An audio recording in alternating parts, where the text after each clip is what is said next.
Hare Krishna to all the participants for today's wonderful seminar. And I welcome especially our speaker, Dr.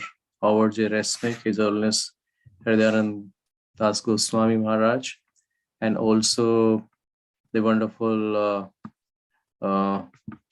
participants. So today's session is basically a series. This is the first session in the series. And as you know, the series name is Where the Conflict Lies. It's a 3-session series. And the today's session is about is atheism rational and natural? So this particular session is going to be around, our speaker will speak about for 15-20 minutes on the topic, and then the floor will be open for question answer session, right?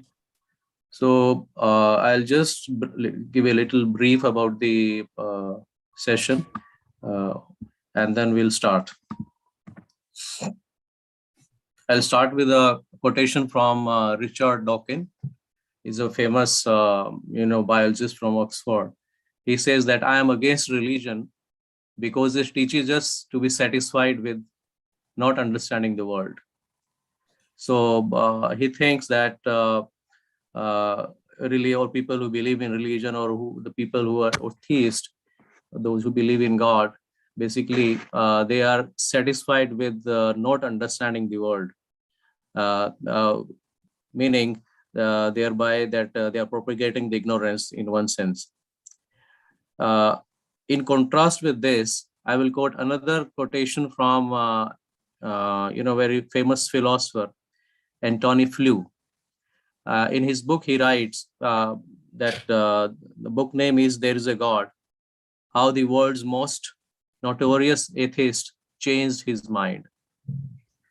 He says that my discovery of divine has been a pilgrimage of reason, not of faith.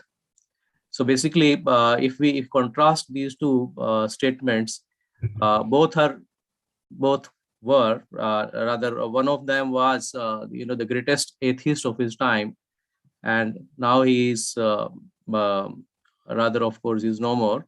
But then he changed his mind. But that he says that this was his pilgrimage of reason, not of faith. So the literal definition of atheism or atheist, according to this Merriam-Webster dictionary, is a person who does not believe in existence of God or any gods or that sort of thing. Etymologically, in Greek, it means a plus theos. A means without and theos means God. So without God. So there are many hues and colors in the spectrum of atheistic belief. Although it may sound strange, but it is true that there are some kind of atheists who believe in some higher power or spiritual force. Atheism is not mutually exclusive with respect to some religious and spiritual belief systems. Atheism seems to be as old as the God is. World's greatest thinkers and philosophers were of this worldview. Bertrand Russell, the famous philosopher, once said humanity is merely a curious accident in the backwater.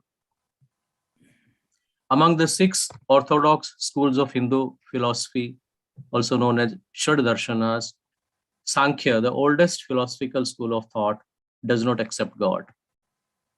Atheistic, we call it, there have been 2 Sankhyas. One is this Sankhya, which is specifically the Shad-darshan talks about, that was by atheistic Kapila Muni. And another Sankhya in Srimad Bhagavatam, which is Bhagavad Sankhya, which is theistic Sankhya. So here we are talking about the Sankhya in Shad-darshanas. And also, the early Mimamsas also reject the notion of God. The thoroughly materialistic and anti-theistic philosophical Charvak or Lokayata school that originated in India around 6th century BC is probably the most explicitly atheistic school of philosophy in India. Now, as far as the statistics is concerned, As per Wikipedia, there are around 450 to 500 million positive atheist agnostics worldwide. That comprises around 7% of the world population, with China having the most atheists in the world, 200 million convinced atheists. And some data shows that the religion is on the decline. So I was reading one report in preparation for this, and in a recently published article in Foreign Affairs, and the name of the article was "Giving Up on God: The Global Decline of Religion," and that data claimed that between 2007 and 2019, the importance of religion has declined in most countries. The average importance declined in 39 countries and increased in only 5. That means, according to this particular report, that there is a global decline of religion. However, out of natural curiosity, we humans ask questions. Stephen Hawking, in The Brief History of Time, mentions, we find ourselves in a bewildering world. We want to make sense of what we see around us and to ask, what is the nature of the universe? What is our place in it? And where did it and we come from? So to answer that curiosity, let us hear the profound words of wisdom from Dr. Howard J. Resnick on this wonderful topic. Then we shall open the floor for question and answer. But before starting that, let me give a brief biodata of Dr. Howard J. Resnick. Can somebody share the biodata, please? Yes. So Dr. Resnick is a distinguished teacher of ancient Bhakti Yoga tradition of India, has written and taught for over 50 years throughout the world. Most notably, he is the first Westerner in history to successfully translate and comment upon the canonical Bhagavad Puran from within the tradition. Dr. Resnick received his PhD in Sanskrit and Indian studies from Harvard University. He specialized in the teaching of the history of philosophy and religion within South Asia. He has also published articles with Harvard, Columbia, and University of California presses.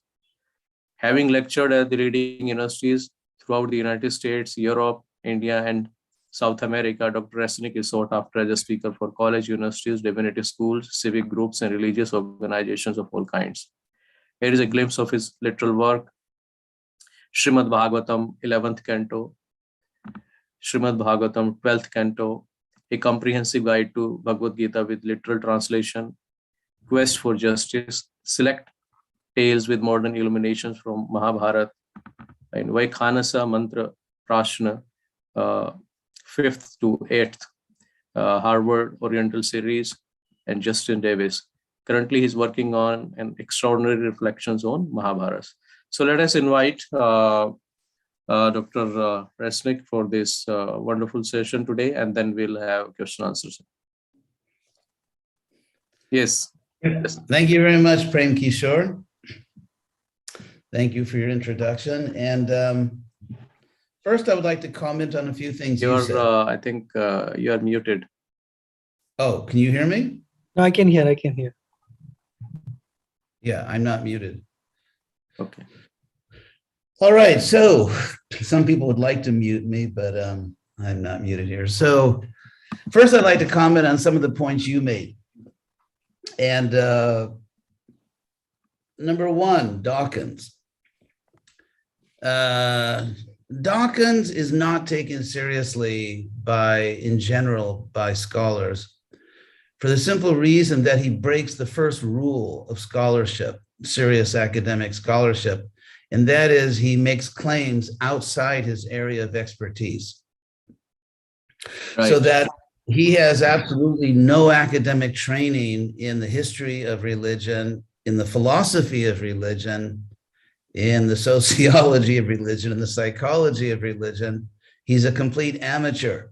So basically, he's making a fool of himself from the point of view of scholars, and his sort of cartoonish descriptions of history and religion are not taken seriously by scholars. But he has become a poster boy recently because of his, but you know, yeah, being a fool is almost a qualification nowadays to be a star.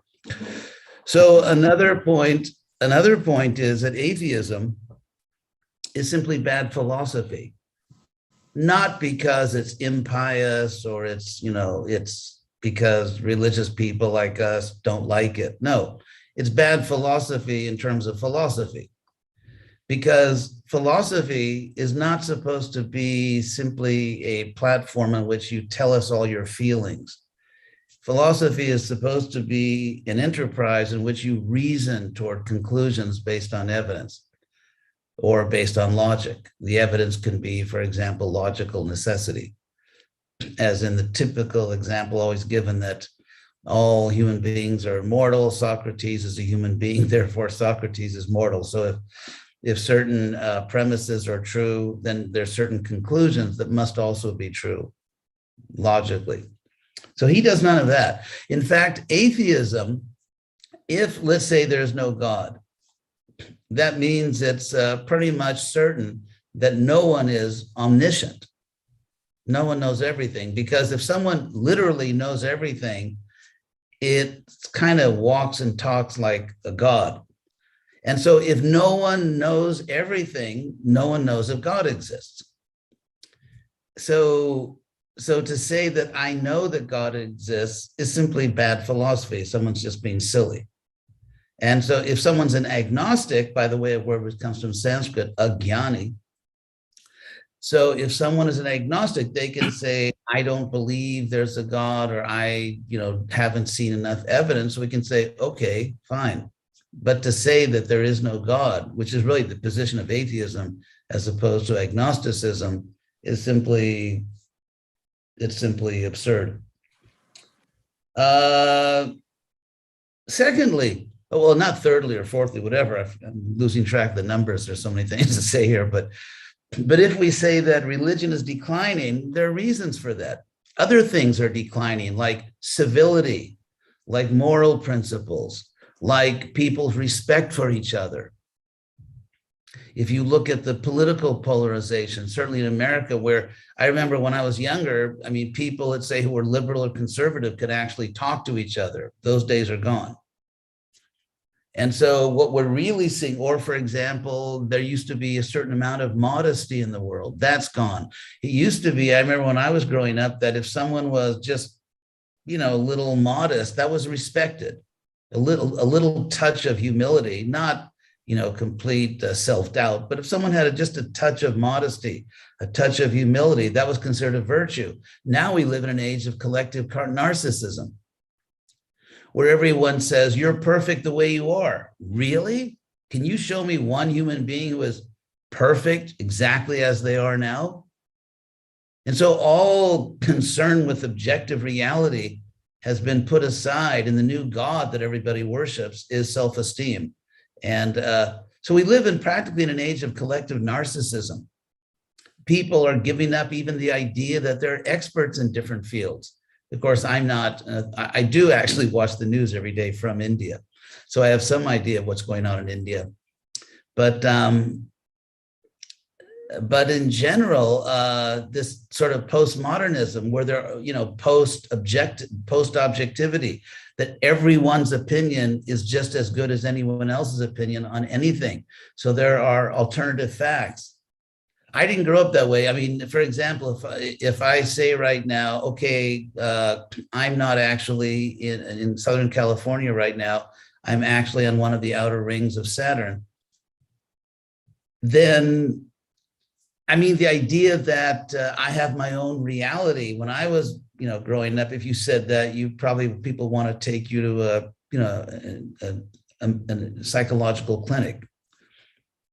So no, you have your own reality in terms of your psychological reality. You have privileged access to the contents of your own mind. But to say that the contents of your mind correspond to reality, or there is no reality, how could you fly planes that way? How could doctors and hospitals treat patients that way? So this idea that so in all the different aspects of life, in terms of medicine, in terms of science, other branches of science, in terms of military operations, in terms of business, if you get back a marketing report that says this product you want to produce is a disaster. No one's going to buy it. But you say, well, in my reality, everyone will buy it. You're going to become very poor very quickly. So therefore, somehow or other, even though in all the practical aspects of life, you do not have your own reality, unless you're talking about your psychological reality, not the objective reality in the world, somehow or other, when it comes to philosophy, when it comes to God, everyone thinks they have a right to have their own reality, which is just kind of like metaphysical narcissism. And so therefore, what I'm saying is, if you say that less people are religious, yes, but less people also behave like human beings. And it's said, there's a wonderful Sanskrit saying that Prabhupada used to quote a lot, that ahara nidra bhayamaitunam cha samanyametat pashubhinarana, which means that as far as ahara, eating, nidra, sleeping, ahara nidra bhaya, and defending oneself, because something is threatening, or maituna, or sexuality, the great Vedic culture says samanya metat. This is the equality. Sama means equal, from which, by the way, we get the Sanskrit, the English prefix homo, like homogeneous. Homo is just samo in Sanskrit. The S becomes an H, which you know that. So anyway, samanya, from the word sama. Samanya means equality. Etat, samanya metat. This is the equality. Pashubi naranam, of naras, of human beings. Pashubi, with animals. So basically, the real religion today is animalism, vanity, ego, shameless bodily gratification, if you want to talk about what's the religion of the age. And so because dharma, which, we could talk for hours and hours about what that word means, but basically it means higher principles. We'll just leave it at that for now. It means higher principles. So the special ability of human life is declining. So in a society in which to become a Mahapashu is the goal, would you expect people to understand higher consciousness? Would you expect them to understand God? So the result is not that it's what we don't have is millions or billions of people who are sitting down quietly with all of their philosophical training, their deep grasp of logic, and analyzing their own deepest intuitions and coming to a philosophical conclusion that maybe I don't need to be religious. I mean, does anyone really think that's what's happening? So therefore, this idea, this tyranny of the masses, because as we know, nowadays, if you take a survey and more people think this than that becomes reality. Never mind the ignorance of the people, never mind, for example, in America, they take all these political polls like they do everywhere. So if you actually interview the people to see what is your level of understanding, like they'll ask a question like, do you think the president is doing a good job in foreign affairs? Why not ask the people if they have any idea what foreign affairs even are? So there's this kind of absurdity nowadays that if more people think this than that, then this is more objective than that. So I'll move on quickly because I have 20 minutes before you throw me to the lions. Anyway, as far as Sankhya, actually it's a cliche among scholars to say that the oldest Sankhya is atheistic, which is actually not true. It's just, I mean, if you look at academia, basically what happens is that almost all scholars are burrowed into a certain specialization and have very little idea of what's going on elsewhere. Science is like that. And so then they just take it for granted. They just sort of take on faith what other scientists say. And I'll give you an example of what this is about. There's a belief that you'll find virtually in every Hinduism textbook.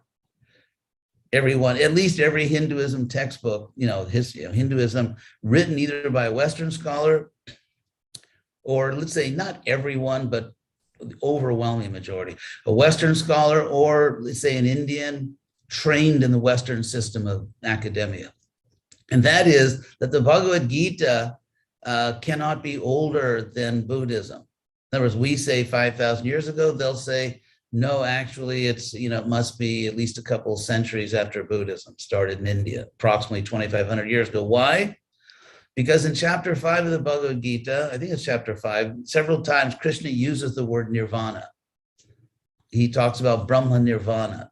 Nir, of course, in Sanskrit means without, and vana means like the current. So when you stop the current of samsara, of birth and death. So because Krishna uses the word nirvana, so Brahma nirvana actually says, so whoever spoke the Gita or wrote the Gita, it's after Buddhism. Now, I was on the premier academic Indology conference in the world. All the best scholars from Oxford and Harvard and Slippery Rock University in Pennsylvania, all the best scholars, all the best Sanskritists, Indian, Western, all the best scholars, Indologists in the world. And I posted the following text. I said that there are three logical possibilities here. One is that Krishna in the Gita borrowed the term nirvana from Buddhism. Another possibility is that Buddhism borrowed the term from Krishna. And the third logical possibility is simultaneous use of the word without any borrowing. And so I said, what hard evidence do we have? Not someone's theory. What hard evidence do we have that Krishna borrowed from Buddhism? And the result was this very loud silence. No one actually knew. Everyone was teaching it in their classes, and no one knew why they were teaching it. And so if you want to talk about scholarship, so actually the earliest theism we find, or at least belief in divine power, is much, much older, much thousands of years older than this so-called Sankhya. It's called the Rig Veda. So the idea that the oldest Sanskrit texts are atheistic is doubly false. It's false because there's an earlier Sankhya, which was theistic, and which actually predates the Bhagavatam even.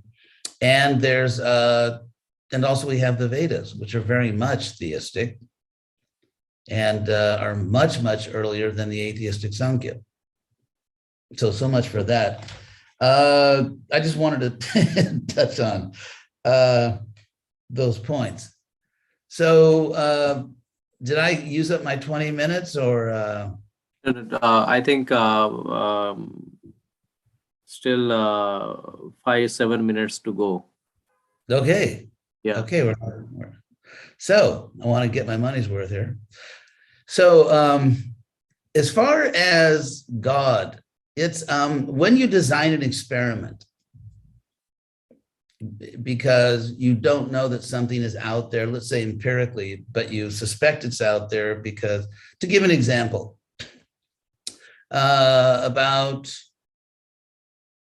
what would it be, 30 years ago and earlier, of course, astronomers believed that there must be something they call brown dwarfs. A brown dwarf basically means some celestial body that was trying out for the star team, but didn't make the team. Because in order to become a star, all kinds of internal combustion has to happen, and the star heats up, and then a star is born. And so they reasoned that some celestial bodies are sort of, on the star track, not track, they're on the star track, but they just, didn't make the team. They didn't actually become hot enough, didn't become stars. And so they're just kind of these, never been kissed celestial bodies. So they, they're brown dwarfs. And I remember at the time, I was an undergraduate. I was finishing up my undergraduate studies at UCLA. And so I had an astronomy class because I had to take a science course and I'd always avoided it. So I took an astronomy course, and so we watched a little film from another astronomer who actually also taught at UCLA. who was talking about brown dwarfs, and they hadn't found them yet. And it was like a pep talk. It was like a pep rally, before a big cricket match or something. And he was saying, we know they're out there and we're going to find them. And it was just kind of getting the team all enthusiastic. And of course, the end of the story is they did find brown dwarfs. But here's the point I want to make.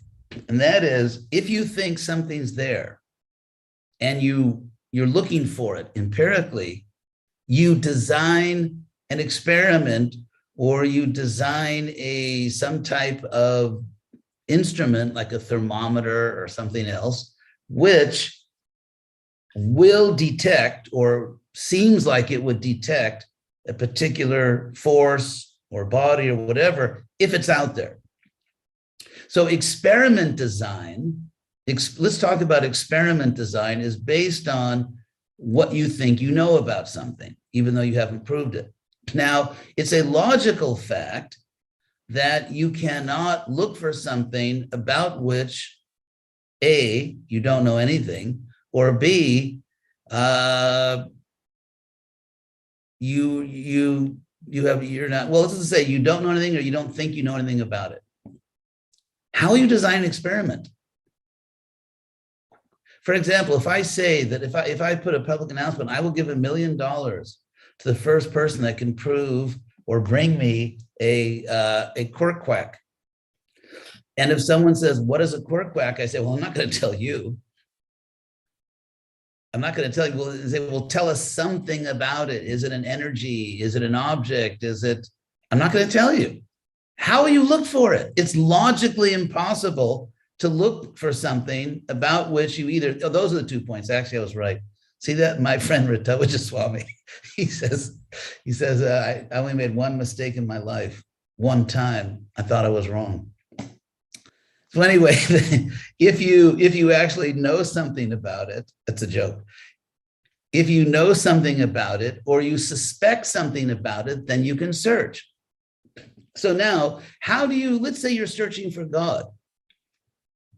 And let's say the God we're searching for conceptually, and let's say we're agnostic, we don't know if God exists, but we're looking for God. And so if God exists, like a brown dwarf, what would very likely be the characteristics of God? And so the very likely characteristics, according to all the reports we get, it's like, let's say suddenly you get thousands of people saying they saw Bigfoot, somewhere in Northern Europe. And they all say, yeah, and Bigfoot was actually purple, which I didn't expect. And Bigfoot, tends to come out only at a certain time. So if you get reports, you could say, well, maybe this is mass hallucination. Maybe people are all crazy, but they're all saying the same thing. So let's design an experiment which tests the claims about Bigfoot. That's the way you design experiments. So all the claims, I would say, or the overwhelming majority of claims about a God, capital G in this case, because there's also the gods, small g. So let's say if you're designing an experiment to find God, what you'd obviously do is design the experiment around all the billions of claims that have come in over thousands and thousands of years. You can't just say those claims are meaningless, because if you say the claims are meaningless, like atheists always say that, it's really stupid, but that doesn't stop them. They always say the fact that most people that ever lived believed in God, most human beings, they say it doesn't prove anything. But if you say that, you're taking a position of radical skepticism about human testimony.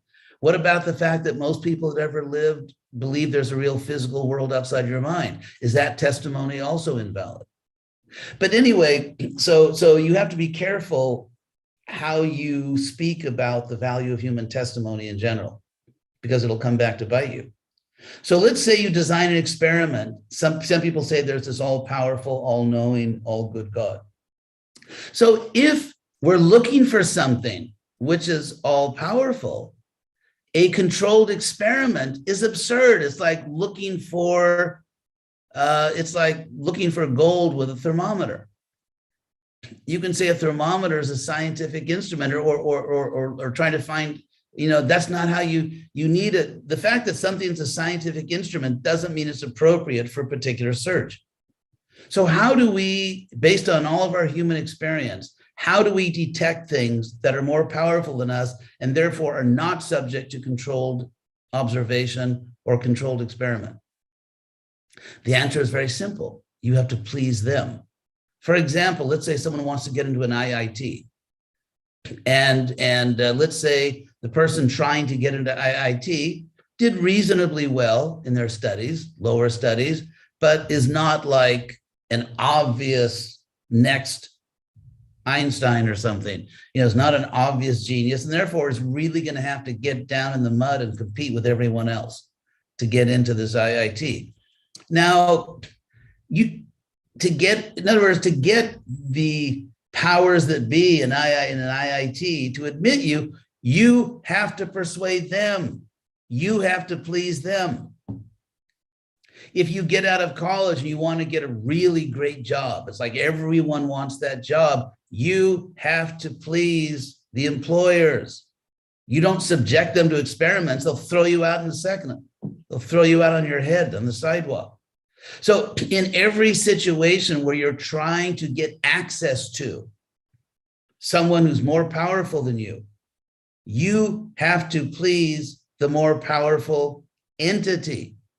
So if we're trying to design a rational experiment to find God, then obviously you have to try to please that God to see if God exists or not. Like we send all these signals into space looking for exoplanets, and we're waiting to see if something comes back. So what's the difference between sending signals out and then waiting to see if something comes back and sending signals out to God to see if something comes back? Why is one scientific and the other is not, is just, fanaticism, religion?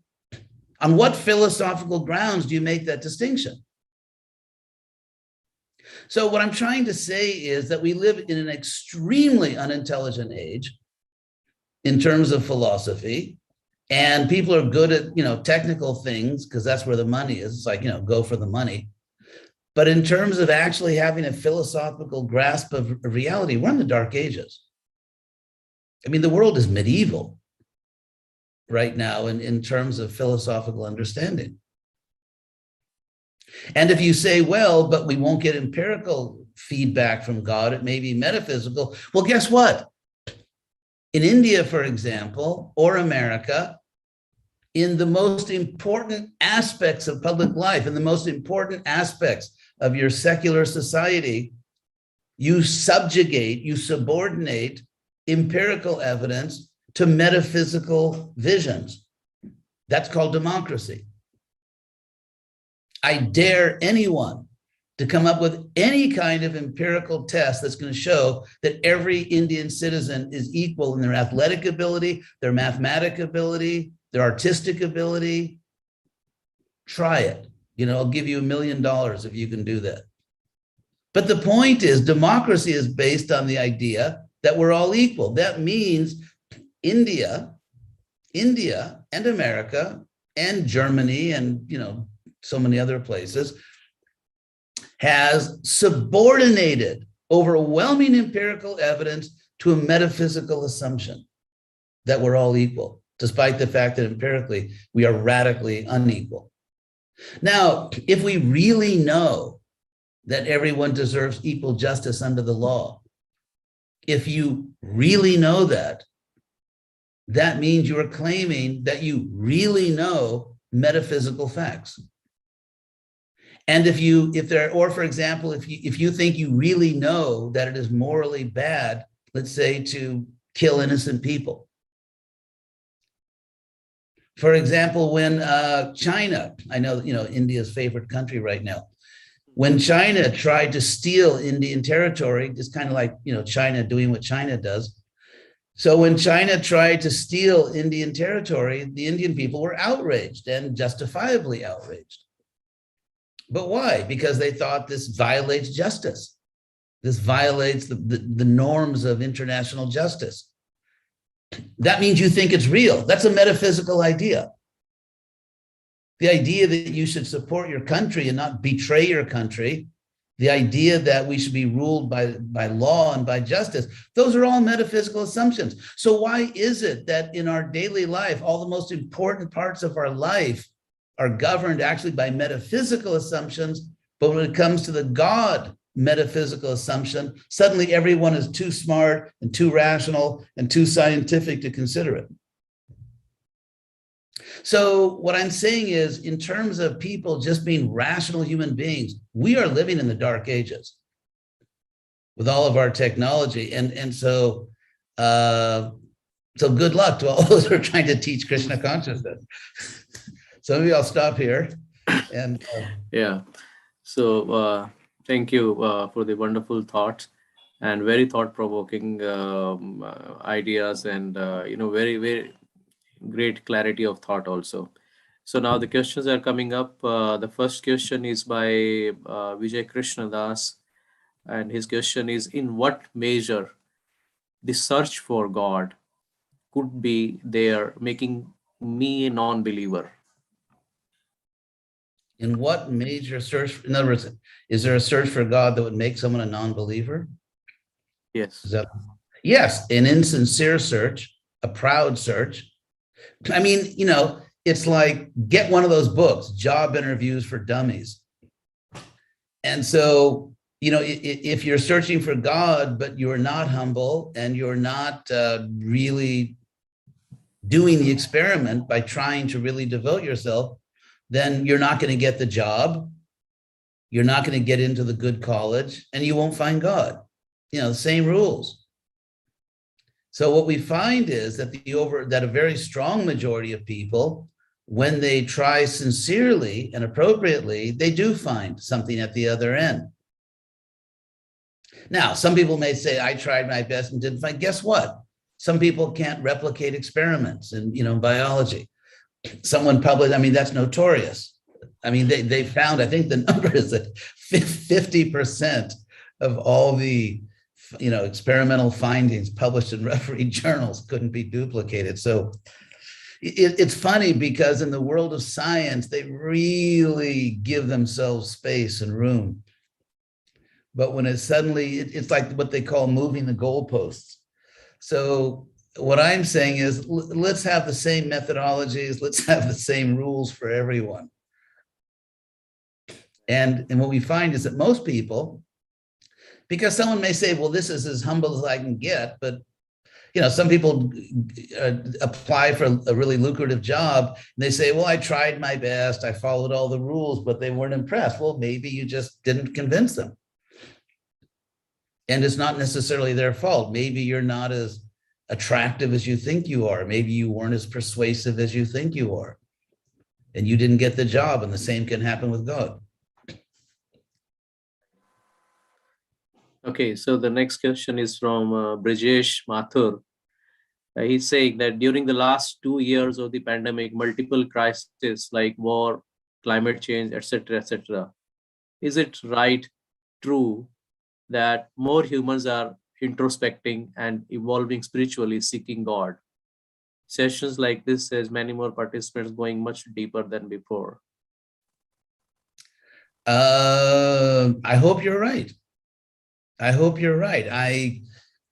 can't claim that I've been, closely monitoring the statistics on these things, but I certainly hope you're right. And I think if anyone had any common sense, they would do that. If I know in America, if you ask just almost anyone, it's very hard to find an American nowadays that won't say, the world is a mess, or America's a mess, or things are really going badly.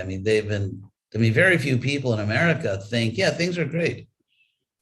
And even interesting, even pre-COVID, because they do these surveys like, do you think America is going in the right direction? And almost no one does. Because people buy consumer products because there's nothing else to do. And they need certain things, and they're attached to their families, and therefore they want to buy things, and they want their own comforts. But when you ask Americans, I don't know the numbers for Indian surveys, but when you ask Americans, do you think the country's going in the right direction? Almost no one thinks that. So even though people are trapped in this consumerist cycle, very few people are actually happy with it. And so when you said like COVID, which is kind of, sort of like absurd society on steroids. So when you add COVID, then yes, I mean, a lot of people, some people turn to alcohol or drugs. Some people turn to God. It's an interesting question to see, once the numbers are in, like how people are responding. Adding to this, like we have seen in India, uh, like we started these kinds of programs discussing about the life's questions and deeper aspects of life philosophically. So we have seen a steady increase in the number of audience coming to these programs and trying to understand and even following. They want to follow something. They want some process so that they can be peaceful and happy. They want some spiritual process. So I think definitely there is a positive change has taken place because of the COVID pandemic in some sense. Very good. That's really encouraging. Okay, so the next question is coming from Parth Oja. What is the proof that those who have perfected in spiritual life have attained nirvana or have gone back to spiritual place after death? Well, the proof is there, but you have to be a qualified observer.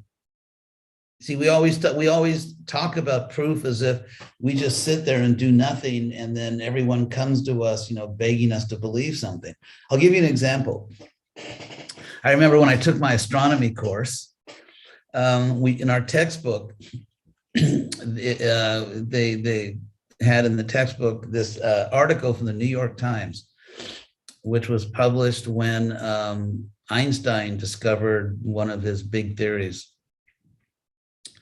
And so the New York Times reporter asked the head of the Royal Astronomy Society of Britain, can you explain what Einstein just proved? Can you explain that so that our ordinary readers can understand it? And the astronomer said, no, I can't, because you have to know something about astronomy. So when you talk about proof, and yet Einstein satisfied the scientific community.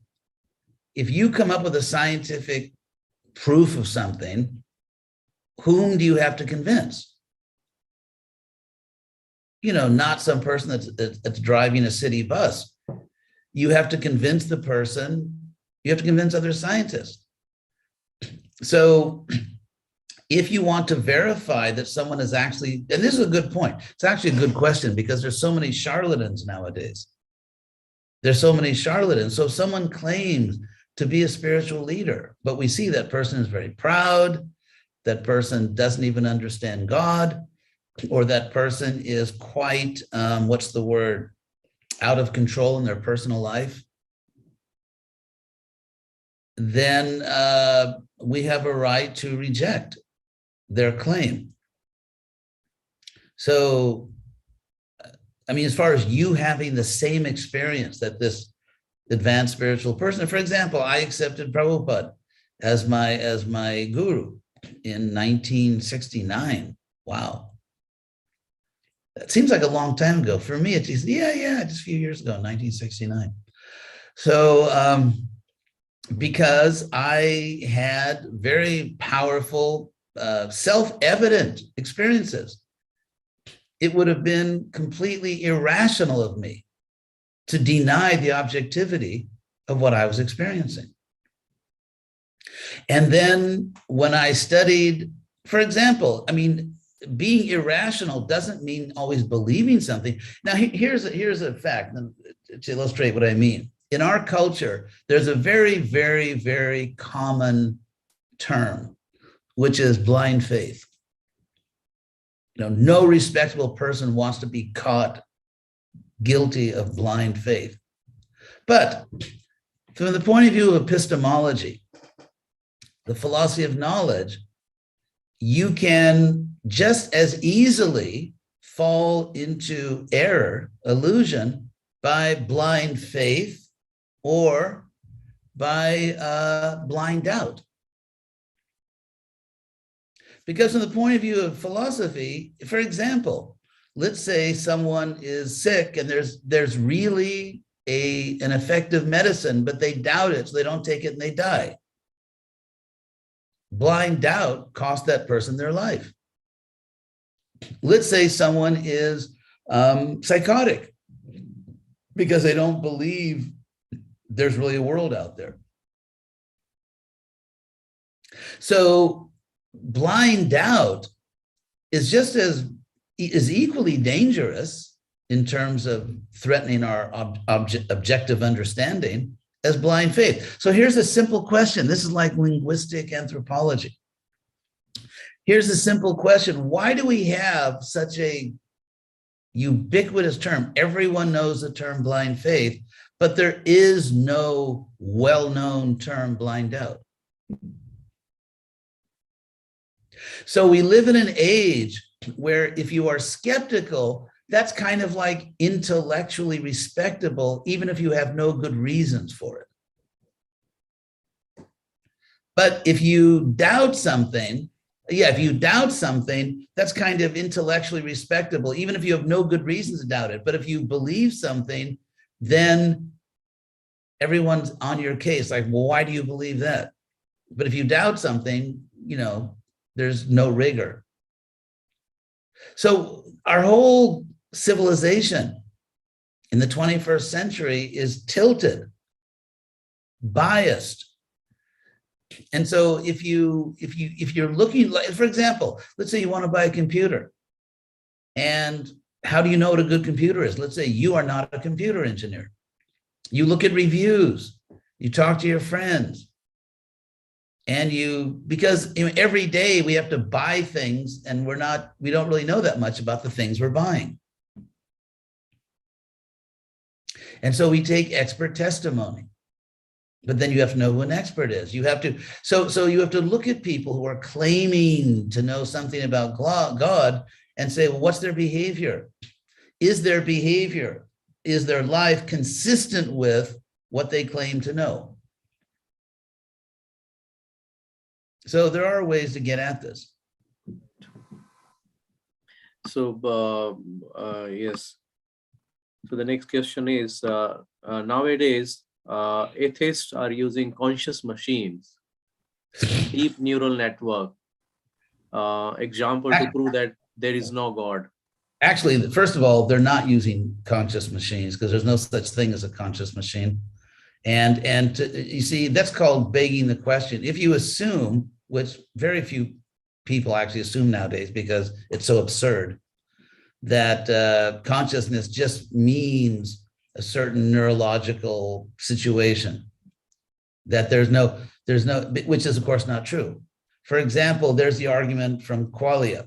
So there's no such thing as a conscious machine. That's Hollywood. That's not science. Yeah. So he's mentioning in brackets the deep neural networks when he's writing conscious machine. But deep neural networks are built by human beings,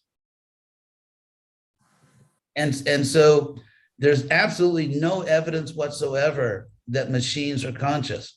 So, for example, let's say you see a red light, you see the color red.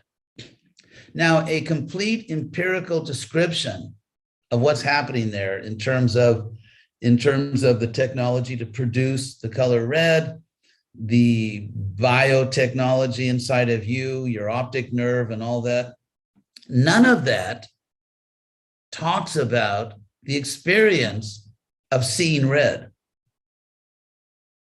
In other words, imagine a world where no one sees red. You could still give exactly the same mechanistic, neurological, optical description. That here's an object, it's emitting light. You can talk about that in a way that doesn't require any reference to consciousness. You can talk about something emitting light. You can talk about something else perceiving light. In fact, that happens all the time. Like, let's say, for example, you approach a door and it opens, right? Because the door is sending out these signals. You tripped the signals, and now the door opens. The door is not conscious. And so to say that there's a certain And when you say neural, what does that even mean? I mean, it's almost like there's so much question begging here. There's so much false logic here. There are living things and there are non-living things, and they're very different, and they remain different. And the attempts to create life in the laboratory always cheat because they start with some kind of organic matter.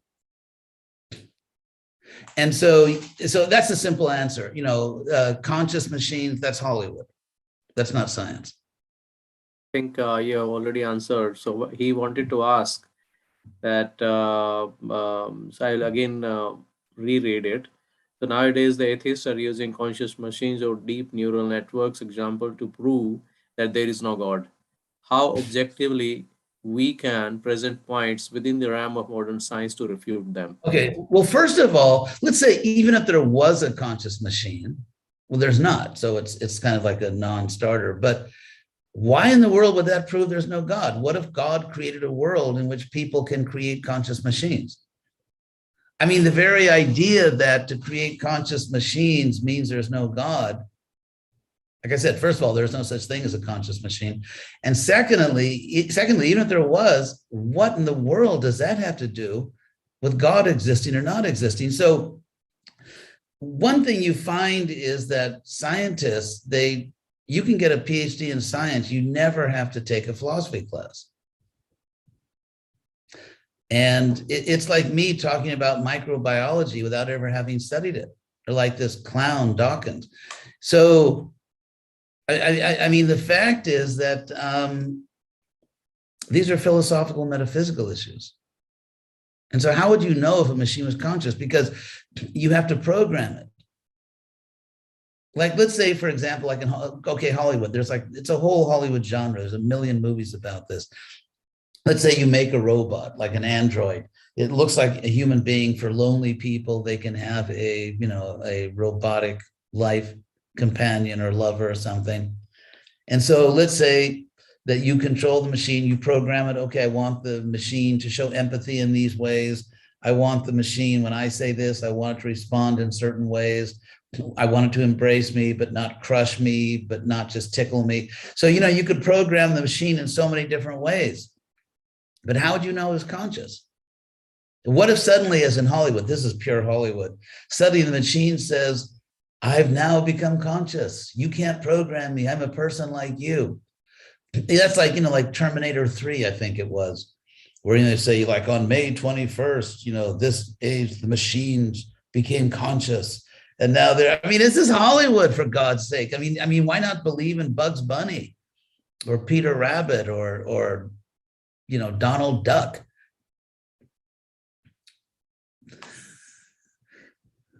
Yes. Okay. So the next question is coming from Akash Sharma.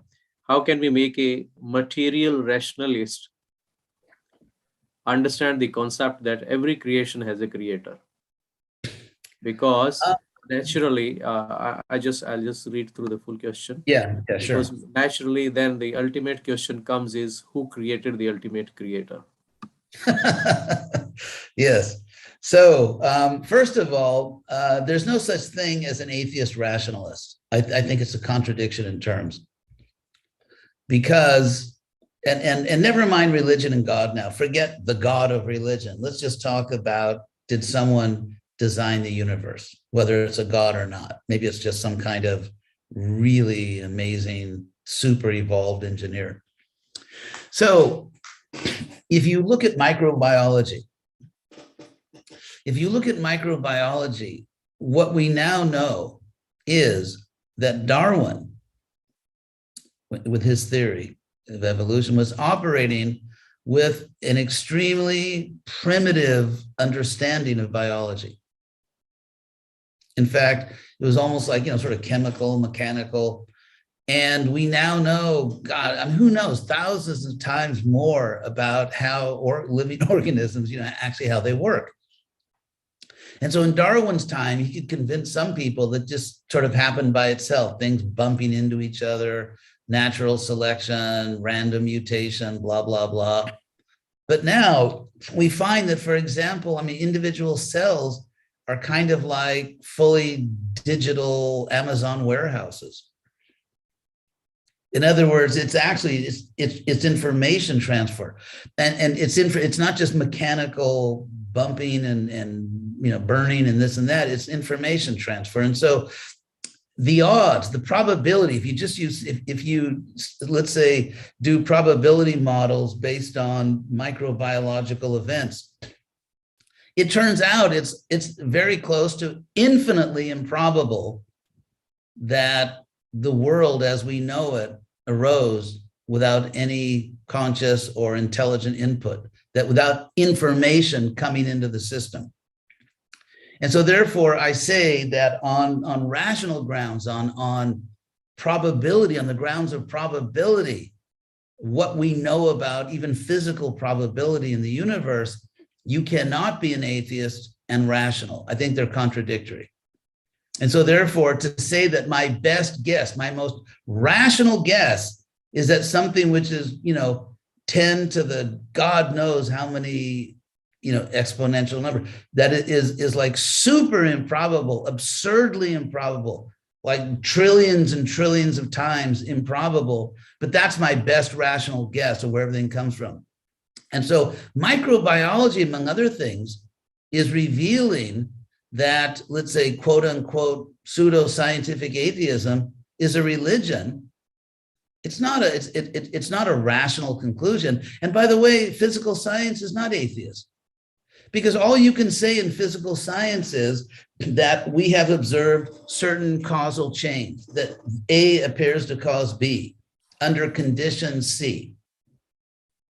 That under condition C, A appears to cause B. And when I change the conditions, other things happen. That's science. There's nothing about physical science that indicates, favors, suggests atheism. Rather, atheism was adopted as sort of like the religion of empirical science, simply because the scientists, well, some of them just because they were impious, others because they feared interference from dogmatic, abusive religions. So there's a whole history. You can't understand the history of science unless you know history.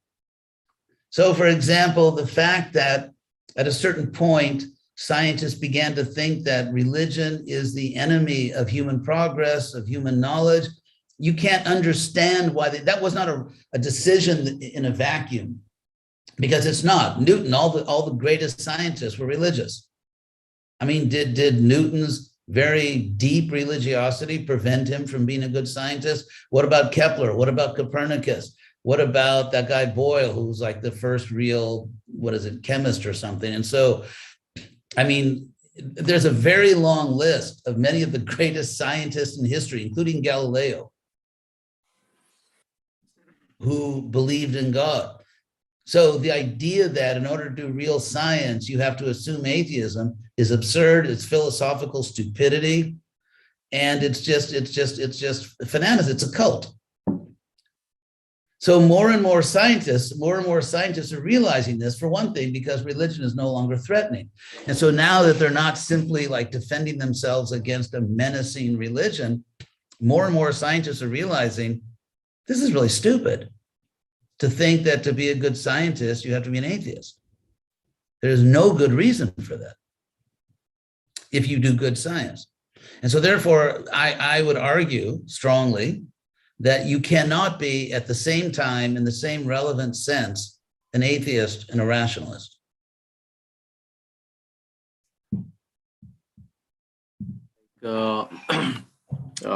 Adding to your point, like all these scientists of the era of Newton and afterwards.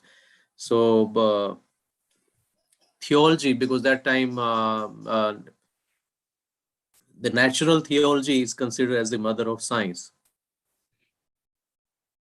Yes. Yeah, in fact, it became popular in the Renaissance to say that God actually gave us two books. Because, the fanatics is just the Bible. So then they began to say, God gave us two books, the Bible and the book of nature. And by the way, sort of, reinforcing what you're saying, there was a religious assumption which actually began science as in the modern sense. And that is, it was actually based on a pre-Christian sort of pagan idea. And pagan, by the way, Greco-Roman, and what it really is, it's actually just Mediterranean Hinduism. And I could go on and on about that, but if you study Greco-Roman religion, the short version is it's Mediterranean Hinduism. But in any case, among the philosophers back then, there were these Stoics who had this really interesting idea called the logos theory.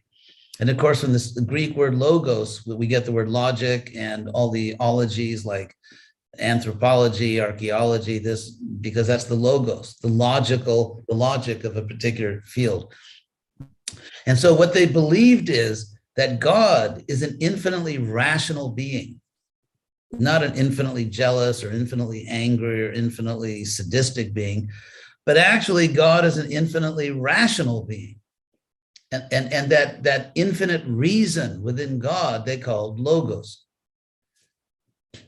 And so when God creates this world, he invests that logos in his creation. Therefore, the creation is logical. And he also invests the logos in us, in our minds. We have that same power in a small degree. And so therefore, with the logos within us, that power of reason, we can investigate and discover the logos in all of creation. And therefore, we can have a biology. You know, bios means life in Greek. So bios, logos, it's just the biology, the logic of life. And so that's why we can have all these ologies, all these sciences, because it's just the human being using his or her logos to discover the logos in the rest of the creation. And it was based on that faith, that's, by the way, a religious or metaphysical view, that Europeans felt the confidence to go out and search for the logos in the world. So another question is, atheists often portray that they are happy, balanced, moral, and intellectually fulfilled. Actually, the studies then why does need God in life if the atheists are so happy and content? Yeah, there's a few problems there. First of all, studies do not show that atheists are very happy and content. That's the first thing. Second thing is that atheism, studies show, for example, that religious people tend to be more generous, to give more charity. Their families tend to stay together. They can actually keep their wedding vows. And so if you look at moral systems, because without moral systems, we just collapse into absolute savagery, barbarism, kind of like the modern world. But anyway, so the point is, if you just ask a simple question, historically, where do moral systems come from? The idea that no, if you are sexually attracted to your neighbor's wife, you should not go into your neighbor's house, kill your neighbor, and steal and rape his wife, which, you know, that's what they do in some places. So where did the idea come from that you cannot do that? Or that you should be generous, or that you should treat people equally, that people are entitled to? Where did all these ideas come from? From religion. None of these ideas came from atheism. And so the fact is that the atheists, like I said, they're just not, you can't be a rational atheist. You can be a rational agnostic, but not atheist. They are getting a free ride. They're freeloaders because they're benefiting from all the moral principles, all the civility, which actually came from religious systems. And so they had this idea back in the 20th century. This is like early 20th century. I mean, no one takes it seriously anymore. That, you know, rational atheists can create a moral social order. Truth? No, they can't. Look at communism. Look at communism. That was their whole idea. They were intellectuals. Marx was a philosopher, you know, he thought. You know, Marx was a philosopher. He was a student of Hegel. Marx comes right in the Western philosophical tradition. And the Marxists, if the Marxists, Leninists, blah, blah, blah, Marx, Engels, they tended to be intellectuals. And that was exactly, so this bad idea of rational atheism can give us a good society. They already tried that. What did it produce? It produced a system that killed at least 10 times more people than Hitler. If you look at the massacres, the slaughters in the Soviet Union, in China, in Cambodia, where they killed like 10% of the population, that would mean a government in India that killed about 130 million people. I mean, that would make Hitler look like just like a Boy Scout or something. Imagine a government in India that murdered 130 million people. I mean, there's no word for it. But that's what happened in Cambodia. So they tried that. They tried atheistic, rational society. And guess what they got? The most murderous, evil regimes in the history of the world. So the fact that it's funny because let's say, for example, you go to a university in India or other countries in the West, and you have a Nazi flag. It's not, well, India has a strange relation with Hitler, but if you go to a university and you have a Nazi flag, it probably won't be appreciated. But if you go the sickle and hammer, the communists, it's still like a little sexy for some people, even though they killed more people than Hitler. And so you have to really be shamelessly ignorant of history to propose that pseudo-rational atheism can deliver the goods in terms of a society that anybody would want to live in.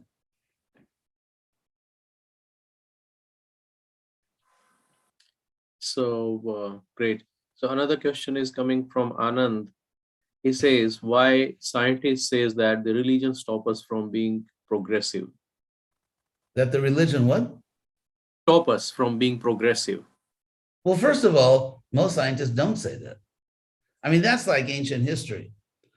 I mean, the idea that's called, by the way, that's called, the historians call it the war thesis or the battle thesis. There's a word for it in academic history. And that is that at a certain point, probably, I mean, you really kind of have to trace it back to the Enlightenment in France and other parts of Europe and the French Revolution. And the idea that everything should just be rational and religion is just an obstacle to human progress at many levels. And you have, Darwin's bulldog. Darwin wasn't anti-religion for one simple reason. His wife was very religious. And if he wanted peace at home, he wasn't going to be anti-religious. And so Darwin was actually on the kind of like the board, the church council of his local church, because he had a wife and he had kids and, what you got to do. And so it was Thomas Huxley, who was this animal. Well, he's called an animal, Darwin's bulldog. And so who compared the priest to, he said, just like there was this ancient Greek myth, because they like paganism.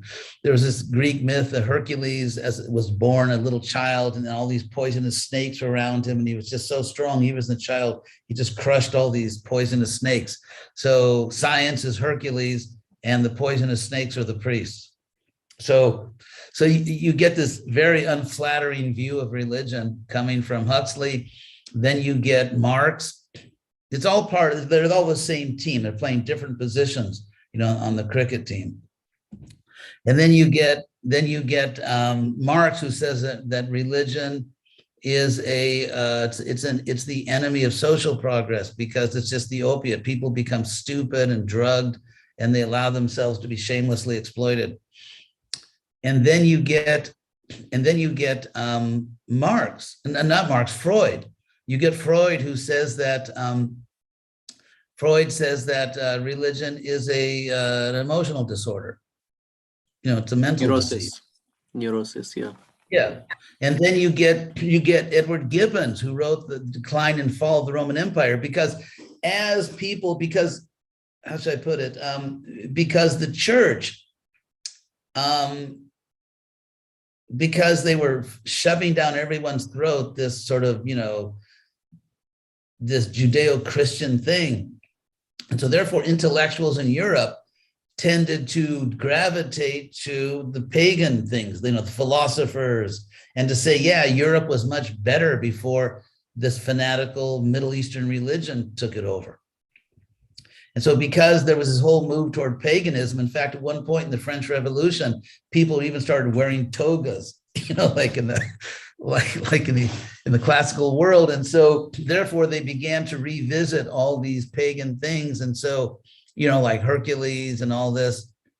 And so Gibbons wrote this book. And so therefore the Roman Empire was considered to be a good thing because there was peace. There was the Pax Romana. There was the Roman peace, where instead of a world where everyone's fighting everyone else, there was actually order, and there were good roads, and there was science. And so therefore they look back to the fall of the Roman Empire as a disaster. It started the Dark Ages. So why did this, rational society collapse? Because it became Christian.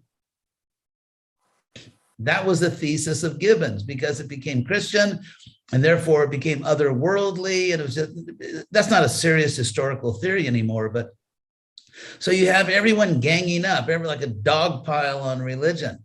But that's old history. That's not the case nowadays. Obviously, even, for example, after Newton, for decades after Newton, all the best universities in Europe were still controlled by the church, by the different churches. And so you have this historical phenomenon where you can have a big sea change. You can have a big change in how intelligent people think, but you get these old institutions that change much more slowly. So in the real world now, fewer and fewer people believe this nonsense that, religion is bad and atheism, rational atheism is good. But the institutions, the universities, are like decades behind the intellectual history. So anyway, that's what's going on. Okay, so one question is coming from Kushle. Atheists justify their statements by mathematical equations. I don't know which mathematical equations. Well, it's actually exactly the opposite. All the mathematical equations destroy atheism. Yeah, but spiritualists don't have any mathematical proof how to answer such atheist even. Actually, we do. It's called, there's one person who I could put it in the chat. He has a PhD, he's an American, he has a PhD in philosophy of science from Cambridge University in England. And I've seen him have many debates on this very point with atheists, and he always wins because philosophically they're not very bright.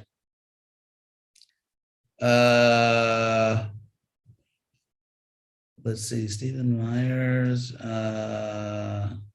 Oh yeah. Here, I'm gonna give you a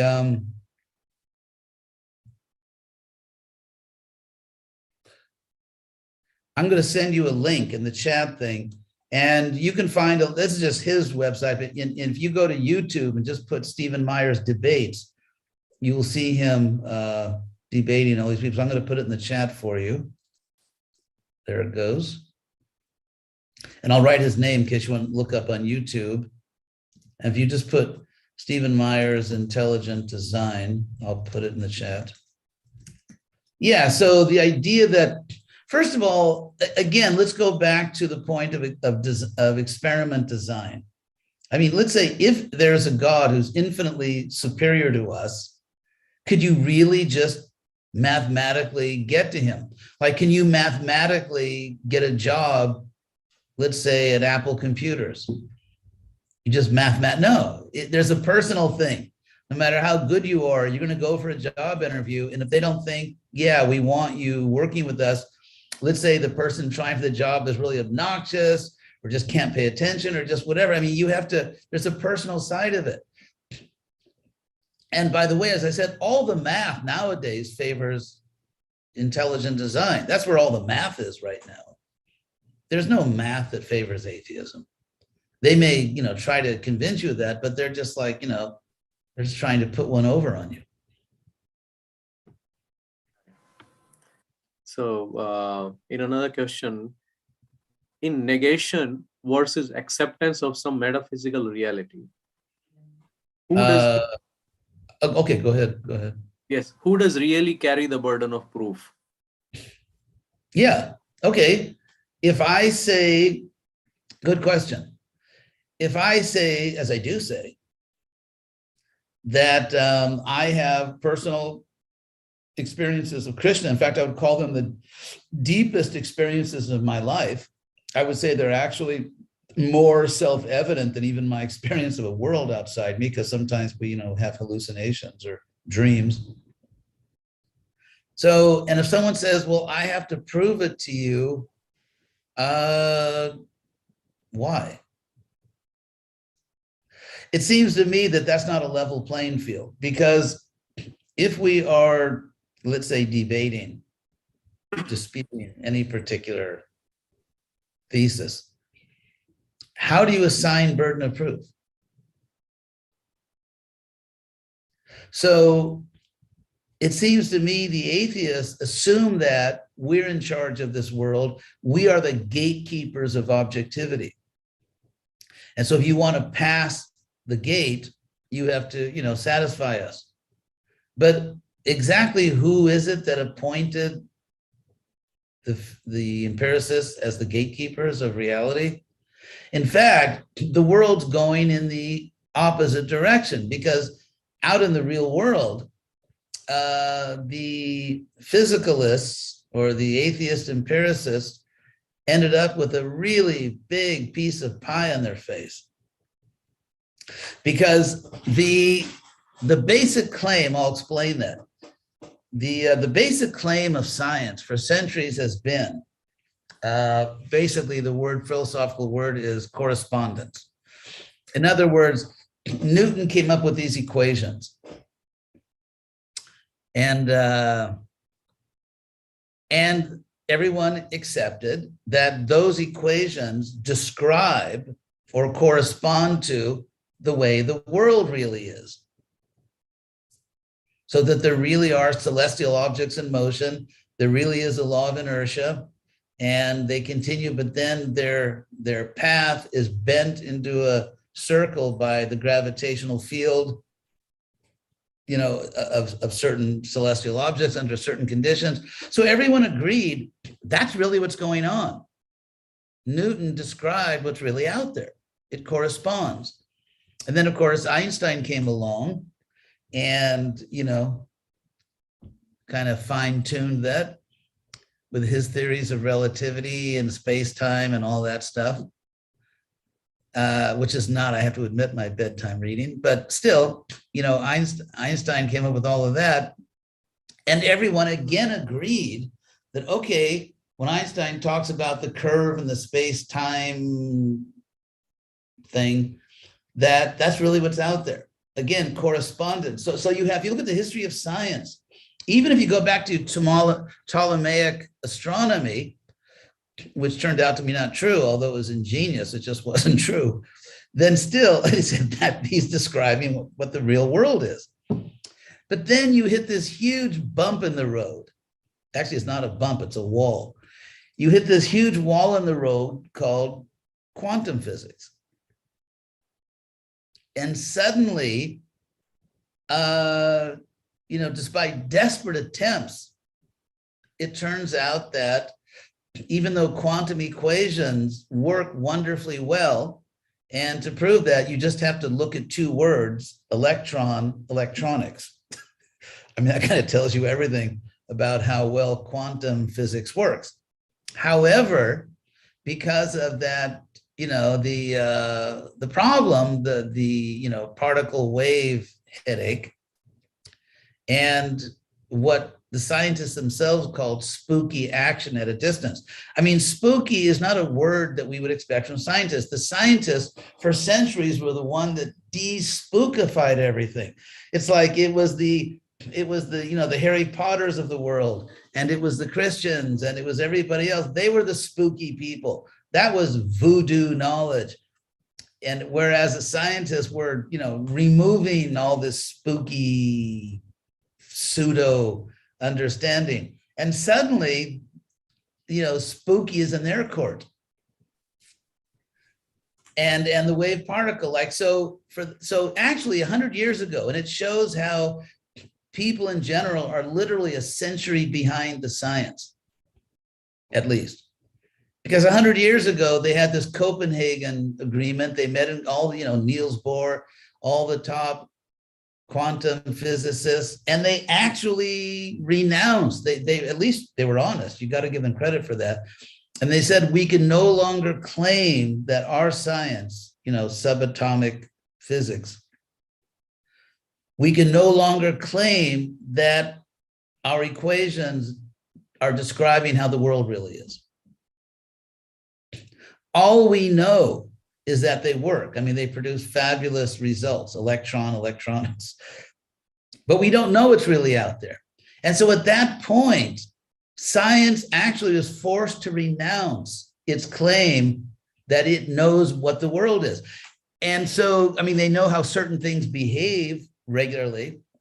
And therefore, more than ever, it is absurd. It is absurd to say that I'm a materialist for the simple reason that no one knows what matter is. Because if you look at physics, the whole idea of physics was, you see, you have these two opposite directions. In spirituality, the idea is you learn about reality by studying higher and higher, bigger and bigger things, so you get to God. And then science reversed this and said, no, you understand reality by going to smaller and smaller things. Now, to be fair to Vedic civilization, they knew this. And so therefore, there are two directions by which you acquire knowledge in Vedic culture. One is called samasa, the other is called vyasa. And so asa means placing, like asana. Asa means placing, setting something somewhere. And sam is together, like sankirtan. So samasa, putting things together, the big picture. What's the big picture? And V means apart. So vyasa, that's why he's called Vyasa, because he separated the Vedas. So breaking things down to smaller and smaller parts. So that's samasa vyasa. So everyone knew these are two ways to get knowledge. So if you get, but the idea that you really understand something when you break it down to its smallest components. So what happens when you can't do that? You know there are smaller things, you just have no idea what they are. So what that means is that ultimately we do not know scientifically what matter is. So if you don't know what matter is, what does it mean to be a materialist? What if it turns out that the smallest possible thing is named Vishnu? And that's actually the information we have, Anora Niyan, tinier than the tiniest, Mahato Mahiyan, greater than the greatest. So to say that the way to go is materialism, we just don't know what matter is patently absurd. And so science itself, and that's why, of course, as we know, that's why Einstein got into that kind of that, street brawl with the quantum physicists, because Einstein was not willing to give up the principle of correspondence. Einstein said, if you have a science that cannot tell us what's really out there, it is not yet a mature science. And so therefore, even Einstein rejected the idea that quantum physics is telling us what the real world is. Now, there's another point I want to make in this, because science, I mean, there's, pride leads to a fall. And because they've been so arrogant and proud, they've made a lot of stupid claims, because that's what proud people do, whether they're priests or whether they're, atheists. So another really stupid claim, and they love to do this because scientists, some of them, a lot of scientists are nice people. They have wives and children, and they even believe in God, but they're, the nasty ones. And that is, they love to blow our minds by saying things like, look at for example, your desktop. You think it's solid, don't you? Ha, ha, ha. But actually, we know that it's mostly just empty spaces between these particles. And so in other words, it's like one-upsmanship. We know more than you do. You don't know what the real world is. But actually, they're wrong. Actually, my desk really is solid. And I'll explain what that means. And their whole thing, it really is just a bunch of wide open spaces with a few things. The reason that's nonsense, I mean, it's true. In one sense, it's obviously true. Or maybe it's true, depending on where physics goes. But here's why it's not true. Because however it got to be that way, it actually is a solid surface. And that's why I can put my glass of water on the desk and it doesn't fall through the desk. So therefore, it's functioning as a solid surface. And clearly, my glass of water could not remain on the desk without falling through it unless there is an energy field, which is solid in the relevant sense that we use the word solid. So therefore, to be actually like a physical object, there's just one physical object next to another, so it's all solid. That's not what I mean by solid. I mean that it functions as a solid energy field. And there's another point also, and that is the world is teleological. The Greek word telos means purpose or goal. So, for example, if I ask you what science has done, because they wouldn't know philosophy if they tripped over it, is that, a lot of them, they say things like, we used to wonder why the sky is blue. Now we know why the sky is blue. And my, atmospheric science, and my reply is, no, you have no idea why the sky is blue. And the reason is because you are confusing two words, how and why. So if I say to you, Prem Kishore, if I say, why are you here moderating this program? And you say, we arranged a link, and then we set it up, and then I clicked on the link, and then and that's why I'm here. It's a linguistic problem, because what I meant was, I didn't say, how are you here? If I say to you, why are you if I say to you, how did you come to this program? And you say, well, I wanted to participate. Or if I say to you, how did you get to your office? And you say, because I want to do my job. No, that's why you came to your office. And so the questions how and why are different. By the way, this distinction comes from Socrates in the dialogue called the Phaedo. So the question's how and why. So we know how the sky is blue. We have no idea why it's blue, at least not by atmospheric science. And so to say the world is for example, let's say you're an artist and you paint a picture. And so if I ask a simple question, who better understands your painting? Let's say a great artist like Rembrandt, maybe the earlier Rembrandt, he kind of got a little bit of a hippie later in life. Anyway, so if you look at the earlier middle Rembrandt, and that's the one I like, and if you say, who understands, let's say, his paintings? Who understands best his paintings? Is it a qualified art historian, or is it a paint chemist? If you want to understand, let's say, a great work of art, do you go to a paint chemist or to an art historian? The idea is that when you paint a picture, let's say a real artist, which eliminates 99% of modern artists, but when you paint a picture, let's say if you're actually an artist, it's teleological. In other words, you have a purpose. You're painting the picture so that the picture can be observed. You want the picture to be observed.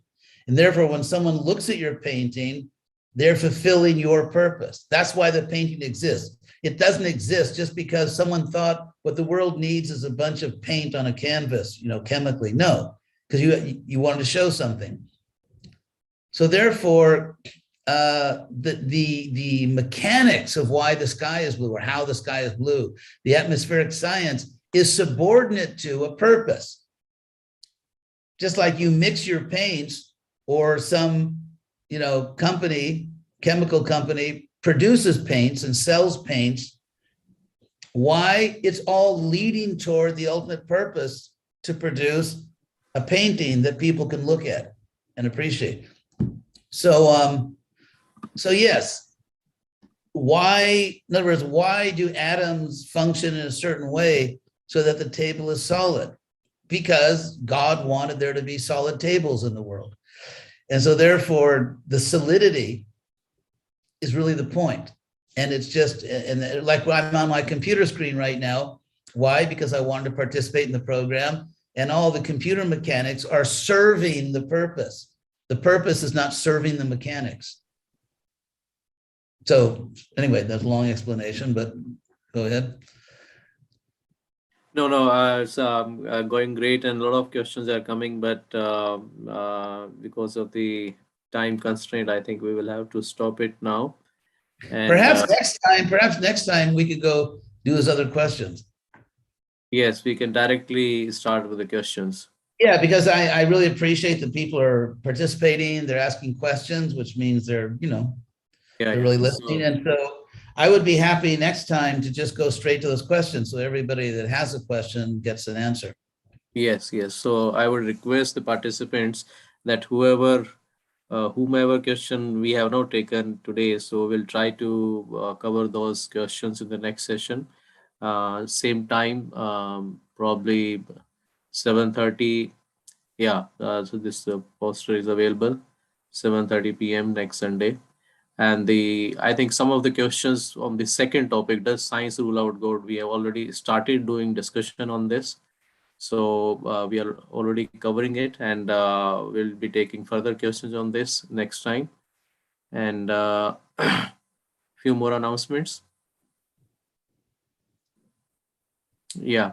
So if you would like to associate with ISS and its research activities, please do visit this link, issdelhi.org, and join. The link is also available in the chat window. So you can join at this link. We also have a special program where we focus on the practical aspect of spirituality, not only just talking. If you really want to practice it, then our program is this Art and Science of Practical Spirituality. It comprises of 5 parts. We have, starting from Swadhyay, directly reading from the scripture, and then Science and Spirituality dialogues. And then we have open heart discussions under Sambandha. Then we also discuss about the, the practical aspects of spiritual life under Sadachar and Sadhana. So these 5S, this methodology of ASPS is wonderful. And so whoever want to participate, please, the link is available in the chat window, and you can participate. It's all free of cost. The eligibility for that course is specifically a minimum graduate in any discipline of science, math, psychology, and philosophy. Yeah, so in May 2022, we are going to have an international conference on sustainability, simplicity, and spirituality. So this is a second conference. Last year also in 2021, May, we had this wonderful conference on the same theme. So you can participate in this conference, and you can participate as a speaker, presenting paper also. Yeah, and you can also inspire your colleagues and friends in the for participation. And we would request you to be a part of Institute for Science and Spirituality. Do visit our YouTube channel with the same name, Institute for Science and Spirituality, where there are more than 150 different videos on different varieties of science and spirituality, or science and religion, or science, philosophy and religion topics in this channels, and you can make benefit out of that. And also we have do visit us on our Facebook and other Twitter handles, other social media handles. Okay, so this is that's all for today, and I thank once again to His Holiness Hridayanand Das Goswami Maharaj, Dr. Howard J. Resnick, and all the wonderful participants